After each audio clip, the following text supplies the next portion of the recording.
Bismillah. Baik teman-teman, apakah masih semangat?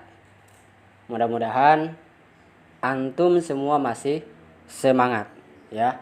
Karena dengan kita semangat, insya Allah pelajaran yang kita terima, ilmu yang kita terima akan mudah dicerna, mudah dipahami ya.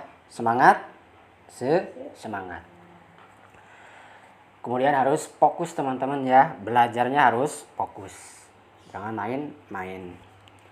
Baik, kita masuk ke pelajaran yang kedua tentang Nabi Daud alaihi salam.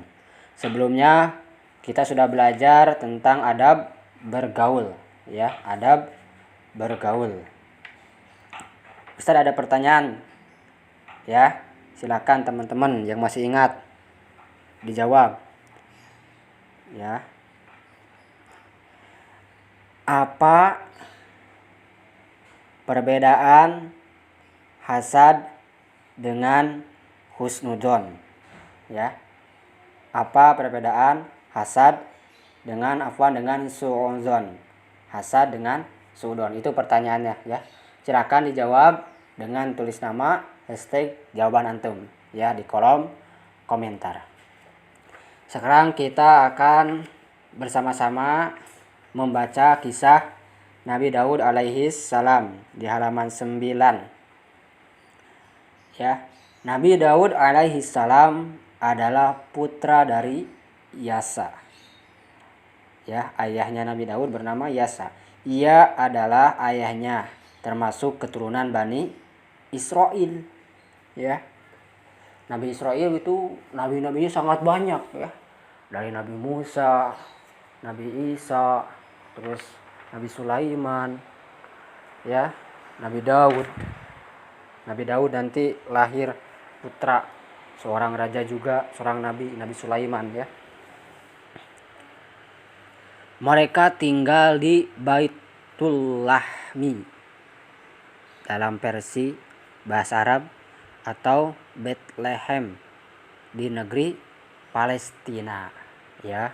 Banyak juga para nabi yang tinggal di Palestina ya. Di sana banyaknya dari Bani Israel. Pemimpin Bani Israel ketika itu ialah Raja Talut. Siapa? Raja Talut. Di masa itu ada seorang raja yang zolim dan sangat kejam, teman-teman. Bernama siapa? Jalut. Karena kekejamannya, maka terjadilah perlawanan terhadap kaum yang dipimpin oleh Talut, ya. Jadi ada permusuhan antara Jalut terhadap Talut. Daud yang masih kecil disuruh ayahnya ikut perang bersama kedua saudaranya ya. Sungguh kuat teman-teman ya, fisiknya kuat ya, sudah disuruh untuk berperang ya. Apalagi zaman dulu tinggi-tinggi, besar-besar ya orang-orangnya, sehingga orang yang kalau kita baru SMP udah dewasa ya. Daud membawa 5 buah batu kecil serta cambuk yang biasa digunakan untuk mengusir anjing. Ini senjatanya Nabi Daud ketika perang melawan musuh yang begitu banyak. Mereka membawa pedang ya, memakai panah ya. Nabi Daud hanya membawa apa? 5 buah batu kecil serta cambuk yang biasa digunakan untuk mengusir anjing kecil ya. Mengusir anjing tidak terlalu besar cambuknya ya. Dibuka di halaman 10 teman-teman. Pasukan Talut berangkat ke medan perang.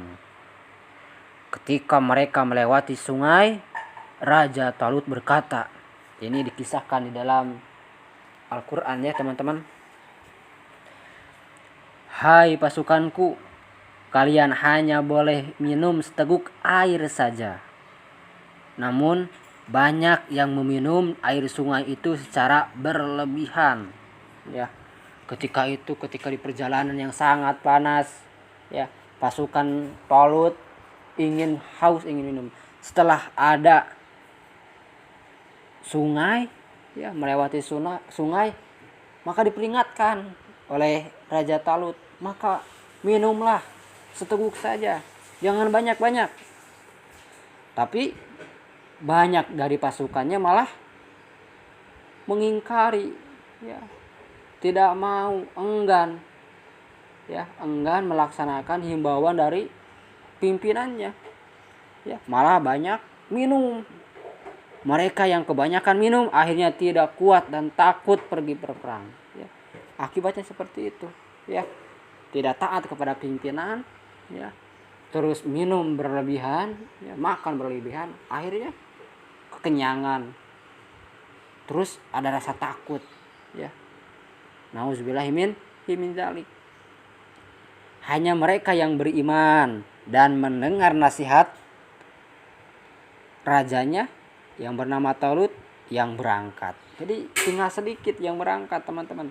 Yang tadinya lumayan banyak, karena mereka tidak taat kepada pimpinan, malah banyak minum sehingga dia tidak ikut berperang. Dengan gagah berani pasukan Talut berperang melawan pasukan Raja Talut, ya. Raja Jalut menantang duel 1 lawan 1, ya.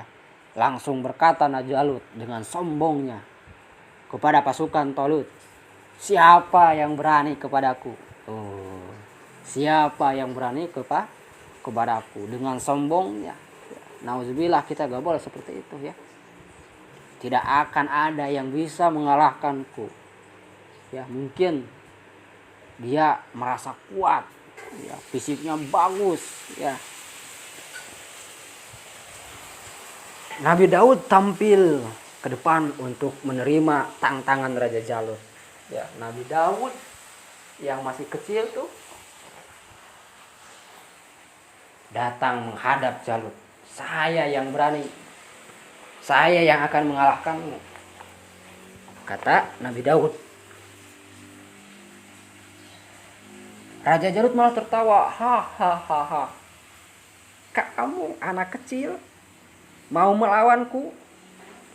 Gak akan mampu, antum jangan main-main samaku, kata Jalut, ya, sambil tertawa karena lawannya kecil. Daud melemparkan cambuknya hingga melilit leher Raja Jalut. Langsung sama Nabi Daud dilemparkan pecutnya, ya, dililitkan kepada kepalanya.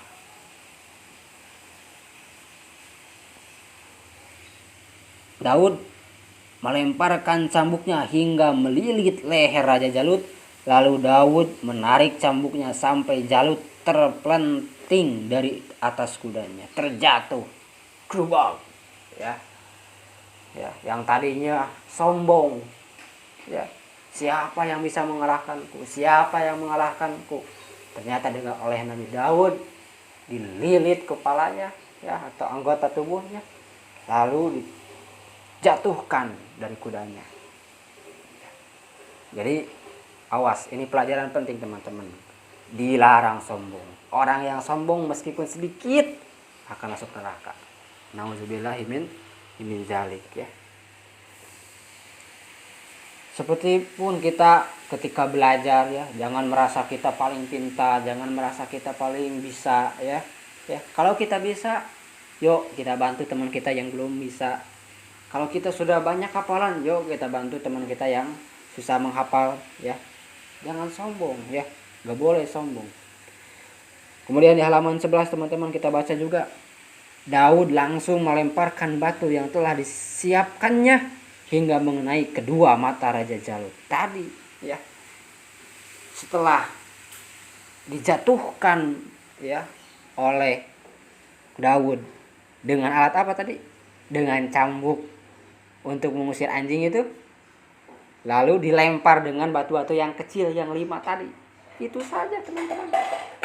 itu saja senjatanya, tapi bisa mengalahkan raja yang kuat, ya, yang kejam, yang sombong. Lalu ia mengambil pedang sang raja, ya, diambil pedangnya. Sang raja yang terjatuh dan menyerangnya, ya. Raja yang zalim dan kejam itu pun akhirnya mati, ya. Mati oleh Nabi Daud. Melihat itu pasukan Raja Jalut segera melarikan diri, ya. Melihat peristiwa tersebut, ya, takut langsung, ya. Raja yang kuat, yang kejam kalah, pasukannya langsung bubar, kabur, teman-teman. Ya, itulah ketika orang beriman itu yakin bahwa Allah Subhanahu wa taala akan menolongnya, insya Allah kemenangan akan didapatkan, ya. Sedangkan pasukan Talut bergembira, ya, alhamdulillah kita menang, ya. Alhamdulillah kita bisa mengalahkan raja yang kejam. Padahal sedikit, ya, karena sebagian besar pasukan Talut tidak ikut berperang. Mereka juga terpesona, wow, ya, akan keberanian dan keahlian Daud yang masih kecil itu. Subhanallah, ya, ternyata anak ini yang bisa mengalahkan Jalut, ya. Subhanallah. Talut menjadi raja Bani Israel yang bijaksana hingga akhir hayatnya. Setelah Raja Talut meninggal dunia, ia digantikan oleh Nabi Daud alaihi salam, ya. Lihat di C, Nabi Daud alaihi salam sebagai nabi dan raja. Daud alaihi salam diangkat oleh Allah menjadi nabi dan rasul untuk membimbing umatnya agar beribadah kepada Allah Subhanahu wa taala, ya. Karena tugas seorang nabi adalah membimbing manusia agar bertauhid, agar beribadah kepada Allah Subhanahu wa taala. Nabi Daud diberi wahyu oleh Allah berupa kitab suci Zabur. Diingat, kitab suci Nabi Daud adalah kitab Zabur, ya. Ada 4 kitab yang wajib kita ketahui, di antaranya Zabur, Injil, terus Taurat dan Al-Quran. Daud alaihissalam menjadi nabi dan rasul sekaligus menjadi raja bagi kaum Bani Israel, ya. Selain nabi dan rasul yang solih, yang sabar, yang mampu berdakwah, yang menyebarkan Islam, dia juga seorang raja, ya. Ya, karena tidak semua nabi menjadi raja, hanya beberapa nabi saja. Di antaranya Nabi Daud, ya. Beliau memimpin kaumnya dengan bijaksana, ya. Kemudian mukjizat Nabi Daud untuk memperkuat bukti bahwa Daud alaihissalam diutus oleh Allah, maka ia diberi mukjizat. Jadi banyak orang, ya, padahal sudah tahu Nabi Daud itu kuat, orangnya solih, baik, ya. Ketika dia memperkenalkan diri bahwa dia seorang nabi dan rasul Allah, masih ada kaumnya yang tidak percaya. Maka oleh Allah Subhanahu wa taala dikasih mukjizat supaya mereka tahu bahwa oh, dia itu adalah utusan Allah Subhanahu wa taala. Di antaranya beliau memiliki suara yang sangat merdu, ya, sehingga dikatakan ketika beliau, ya, menyenandungkan suaranya, gunung-gunung, pohon-pohon ikut bertasbih, ya, tenang, ya. Beliau juga dapat melunakkan besi dengan tangannya sendiri, ya. Nabi Daud di antara mukjizatnya suaranya merdu, suaranya indah, kemudian bisa melunakkan besi, dapat membuat baju perang dari besi dengan tangannya. Itulah keahlian atau mukjizat Nabi Daud. Mau buat pedang yang bagus dengan tangannya saja. Ya. Itulah kisah Nabi Daud alaihi salam.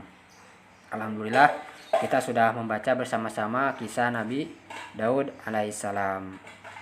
Semoga teman-teman